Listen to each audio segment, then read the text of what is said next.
ازيكم يا شباب، اخباركم ايه؟ يا رب تكونوا بخير. جايين نتكلم النهارده في موضوع مختلف تماما عن اي موضوع انا اتكلمت عليه في القناه حرفيا. الموضوع بتاع النهارده هيزعل معظم الطلاب العرب اللي موجودين هنا في روسيا واللي بتفكر تيجي، لان هتكلم النهارده على سبب من اسباب قفل الدعوات الدراسيه للطلاب المصريين وبعض الدول الاخرى. انا النهارده معايا ضيف من انظف الشخصيات اللي موجوده هنا في كاترينبرج، وهيوضح لنا بعض النصايح وخبره من خبراته. فمن غير كلام كتير اسمع الفيديو للاخر وركز في الكلام اللي هيتقال كويس، لانه مفيد ليك قبل ما يكون مفيد ليا. فيلا بينا.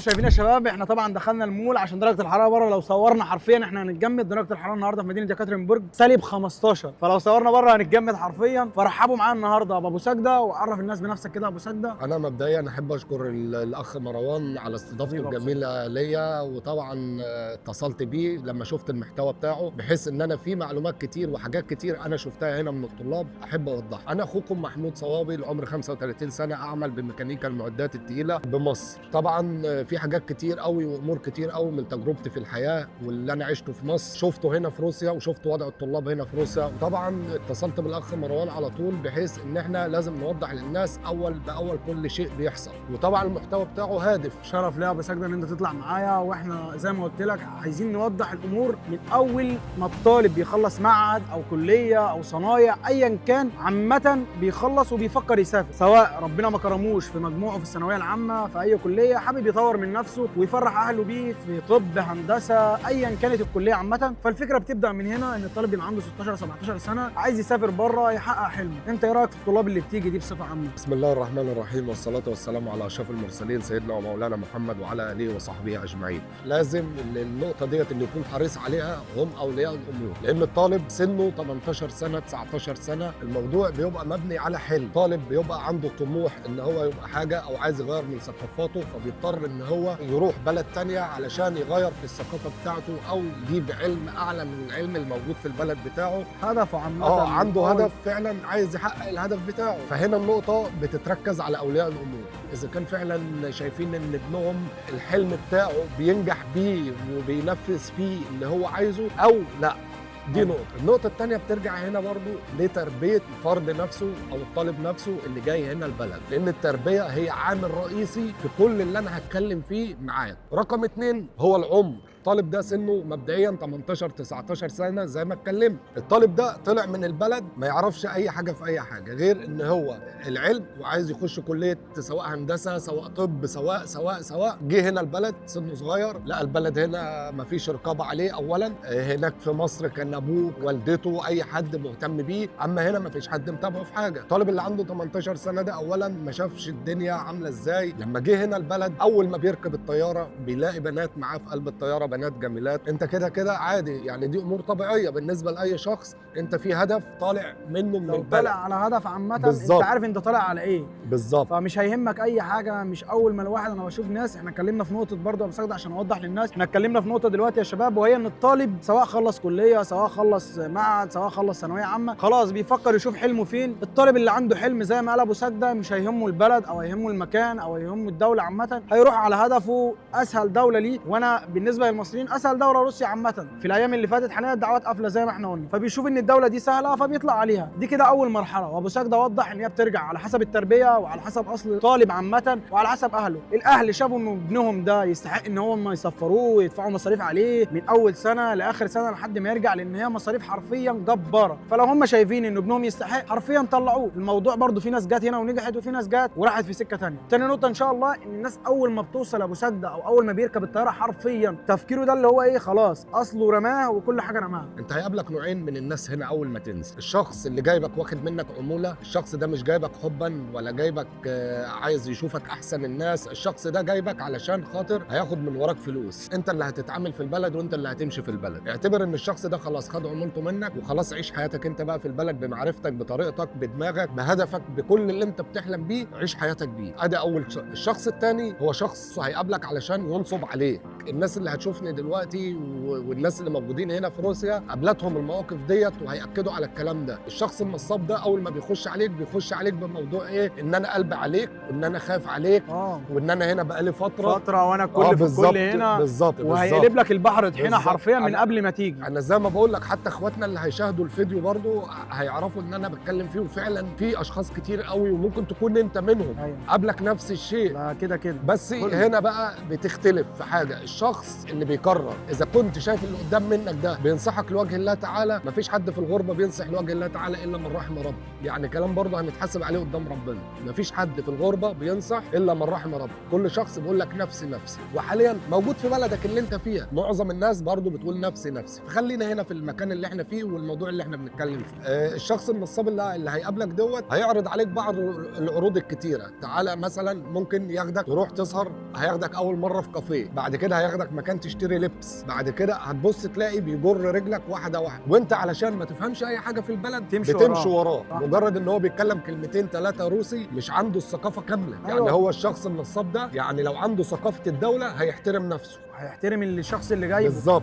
اما الشخص النصاب ده هو اللي طلع من بيته من مصر جه هنا روسيا، اتعود على ان هو ياكل سحت من الناس، ياخد من ده 1000 روبل وياخد من ده 2000 روبل وياخد من ده 5000، يقابل الطالب ده لسه جاي جديد، يقابل مش عارف مين ده كده كده كده. هي خلاص عيشته اتأقلمت معاه على كده، وهو اتربى هنا في البلد على كده. ايوه. هم برضه عايز اوضح ابو سجده ان الناس اللي هنا اصلا هم بيشوفوا اللي جاي ده فلوس، شنطه فلوس قدامه كده، انا وطريقتي اخد منه كده واحط في جيبي. يا جدعان مش كده، الناس اللي هنا يا جدعان يعني دول اخواتكم سواء صغيرين لسه طالعين ما يفهموش اي حاجه. انت لو واحد كبير او واحد بقالك فتره هنا فانت عارف الدنيا، ساعده بما يرضي الله، ويعني ايه احتاج حاجه ساعده، مش لازما بمقابل عشان تلاقي بعد كده. ما هو الشخص القديم اللي هنا ده ما هو جاي برضه البلد وهو عنده 18 سنه. أيوة. يعني هو كان لسه طالع يعتبر بنقول شاب ولسه اهي بدا يتفتح على الدنيا. جه هنا لقى الدنيا فاتحه معاه خلاص، دخل في طرق النصب ودخل في طرق الحوارات ودخل في طرق المشاكل ودخل في طرق البارات ودخل في طرق الحريم ودخل في طرق كتيره. هو اصلا ما هوش قدها، هو بص لقى نفسه وقع في قلب الكلام ده. طب هيخرج نفسه منه ازاي؟ لا ما خلاص، طب هيجيب منين؟ بيبدا بقى يستلم الطالب من اول ما يجي البلد. خلاص اللي جاي ده اهله باعتينه بفلوس، باعتينه بدولارات، تعالى انا هجيب لك كذا وهعمل لك كذا وما تسمعش الكلام ده، ده بيضلك، ده مش بيفيدك. الاشخاص ديت ما بتفيدكش، صح، ده بتضرك وبتضر اهلك. وصدقني هتمشي وراهم، هتمشي ورا الناس ديت، انت هتتعب فيما بعد. مش يعني التعب مش هيقابلك دلوقتي، لا التعب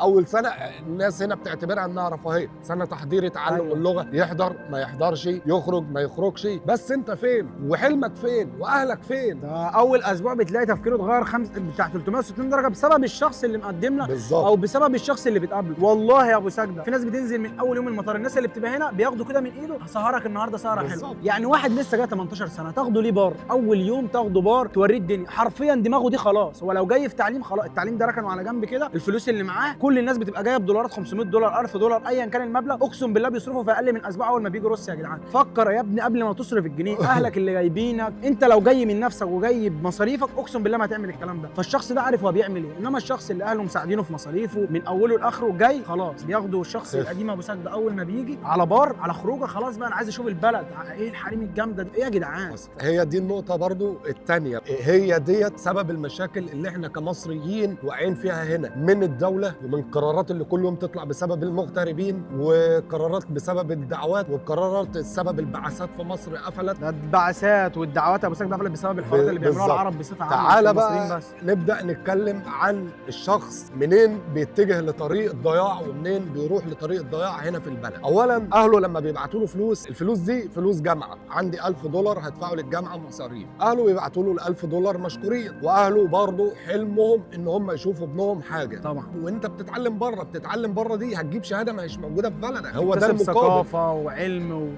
ده غير انك مغترب. أيوة. بعيد عن اهلك وبعيد عن صحابك وبعيد عن كل دنيتك، دي حاجه. الحاجه الثانيه بقى ياخد الفلوس اللي جايه له بتاعه المصاريف بتاعه الجامعه، انا كده كده شغال هنا، ايه المشكله اما اصرف الفلوس ديت اروح هنا بار ايجار، اروح مش عارف ايه. واما يجي قسط الجامعه، الجامعات هنا بتقسط مصاريف السنه أي على جامعة. 4 اقساط او على 3 اقساط او على قسطين. معظم الجامعات يعني اقل جامعه بتقسط على 2 على قسطين، على قسطين. وفي جامعات بتقسط على 4. يقوم الطالب يشغل دماغه، يدفع اهله أول يبعتوا قسط. له المصاريف، يقوم جاي دافع اول قسط ويكبر دماغه ويروح جاي واخد بقيه الفلوس، يا يروح يجيب لي ايفون، يا اما مصاحب واحده روسيه يروح يجيب لها هديه، ما اعرفش لا دي يجيب قصه إيه. تانية بتاع الكلام البارات هنخش والروس. فيها تاني. بياخد الفلوس يطلع يفرتك هنا شويه، يجي ميعاد القسط التاني بتاع الجامعه ما لقاش فلوس معاه، يعمل ايه؟ يروح يشتغل. طب انت دلوقتي رحت اشتغلت، اضطريت ان انت تسيب الجامعه ما تحضرش للجامعه، هوب الجامعه فصلتك بسبب ان انت ما بتحضرش. انا المعلومه دي بوجهها لاهالي الطلاب اللي هم عايشين في مصر، لان الرسول صلى الله عليه وعلى اله وسلم قال كلكم راع وكلكم مسؤول عن رعيته. انا عندي ربنا كرمني الحمد لله مخلف 3 بنات، وطلعت مخصوص هنا مع الاخ مروان واتكلمت في الكلام ده، وفي كلام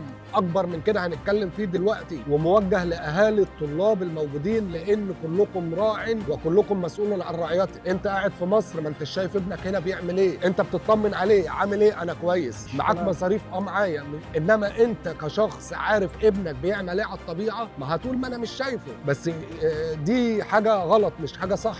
الحاجه الصح ان انت اول باول وريني حضورك وانصرافك في الجامعه، وريني قسط الجامعه اللي انت دافعه، في وصل يا جماعه، معلومه، في وصل بيطلع من الجامعه لما تيجي تدفع مصاريف الجامعه عشان تتاكد ان ابنك دفع او ما دفعش. اطلب من ابنك الوصل اللي هو دافع بيه في الجامعه، في الساعه دي هتعرف فعلا ان ابنك راح دافع المصاريف. انا هنا في جامعه هنا لسه رافده 360 واحد بسبب ان الناس ديت شايله مواد بقالها 3 سنين، وكل سنه بيزيد عليه المواد بتاعته اكتر واكتر، وعلى علم ان اهلهم عارفين ان هم لسه في التعليم، وممكن يرجع سنه وممكن يرجع سنتين وممكن يرجع الاولى تحضيري، ممكن يرجع مصر اصلا بسبب وممكن يسافر مصر ان هو هنا في البلد، وان اهله ما يعرفوش عنه حاجه غير انت عامل ايه. خلاص انا السنه الجايه هتخرج وهبقى مهندس، فين الشهاده؟ ماشي، اي مكتبه، اي حد من الجماعه اللي شغالين برضه هم سبب برضه الشمال اللي مبهدل الدنيا هنا في روسيا، والجماعه اللي اتجهوا للطريق الخطا. اوراق بتتزور، رخص عربيات بتتزور، ناس من روسيا هنا راجعين بشهادات مصر ومعاهم شهادات مزوره، وشهادات من جامعات اصلا مالهاش اي لازمه ب $1000 و$2000. بالظبط. وانا احب اقول له كلمه واحده، انت بتضحك على نفسك ولا بتضحك على مين؟ نصيحتي للشباب اللي جايه واللي موجود هنا، ابعد عن البارات، اتقي ربنا في اهلك وفي الفلوس اللي بيبعتها لك وفي دراستك اللي انت فيها، حافظ على نفسك، شوف طموحك فين وخليك ورا طموحك، ما تيأس، لان ربنا سبحانه وتعالى طول ما انت بتتقي ربنا في حياتك وفي عيشتك وفي دراستك وفي اهلك وفي كل حاجه هتلاقي ربنا فاتح لك طريقك اللي انت هتعرف تمشي فيه. انت اخترت طريقك وحطيت هدفك، توكل بيبقى على الله سبحانه وتعالى وليس على البشر. موضوع قفل الدعوات السبب فيها العرب عموما بسبب الجوازات اللي بتتم هنا في البلد، المشاكل اللي بتروح للسفاره المصريه، في مشاكل كتير جدا، لان روسيا تعتبر اكبر بلد على مستوى العالم وفيها عرب كتير وفيها اجانب كتير، لذلك جميع المشاكل اللي بتحصل هنا بتروح للسفاره في موسكو. طبعا السفاره من كتر ضغط المشاكل قال لك خلاص المصريين مش قد المسؤوليه، المصريين بيجوا هنا علشان يعملوا مشاكل، مش جايين عشان يتعلموا. وان شاء الله قريبا برضو، يعني انا سمعت ان الجزائر والمغرب هيقفلوا بسبب ان معظمهم انت فاهم بيطلعوا على تمام، بيهربوا بره البلد. يعني في الاخر برضو حابب اوضح الناس اللي مهتميه بحوار الدعوات هتفتح امتى. ان شاء الله يا جدعان هتفتح، مش هتفضل مقفوله، كده كده هتفتح، اطمنوا، لان انا دلوقتي يعني ما فيش حد في ثانويه عامه، انا محتاج الكل بيدرس دلوقتي، فان شاء الله الدفعه اللي هتيجي الفتره الجايه ان شاء الله هتكون الدعوات فتحت. امتى بالتحديد انا ما اعرفش حاليا والله، انا وبسجده بنسال ناس كتير، وناس باقي لها فتره هنا كتيره، وناس يعني لهم علاقه بالسفاره ولهم علاقه بالانفيدي، فان شاء الله هنعرف التفاصيل وهنعمل فيديو تاني امتى بالتحديد هتفتح، واستنوا خبر مفرح يفرح كل الناس ان شاء الله. ونصيحتي في الاخر، اهتم، انت جاي هنا ليه؟ اهم حاجه يا شباب، انت هدفك قدام منك، جاي دراسه، ادرس، جاي شغل، اشتغل. واخر كلمه انا احب اقولها، كما قال الله سبحانه وتعالى: ومن يتق الله يجعل له مخرجا ويرزقه من حيث لا يحتسب. ويا جماعه الرزق هنا مش فلوس ولا الكلام ده، الرزق هنا صحه وطريقك وعلمك، واسعى لطلب العلم، هتلاقي ربنا سبحانه وتعالى بيعوضك وبيفرح اهلك بيك. اهلك في دماغهم ان انت هنا بتتعلم، وجيرانك وجميع الاشخاص اللي يعرفوك في بلدك عارفين ان انت هنا بتتعلم، لازم تبقى قد المسؤوليه، لازم تبقى راجل، لازم ترجع لهم بالشهاده اللي الكل بيحلم بيهم لهم ان هي الشهاده الفعليه ان انت فعلا درست 4 سنين او 5 سنين. ومن يتق الله يجعل له مخرجا ويرزقه من حيث لا يحتسب. واشكر اخواتي جميعا والاخ مران خصوصا.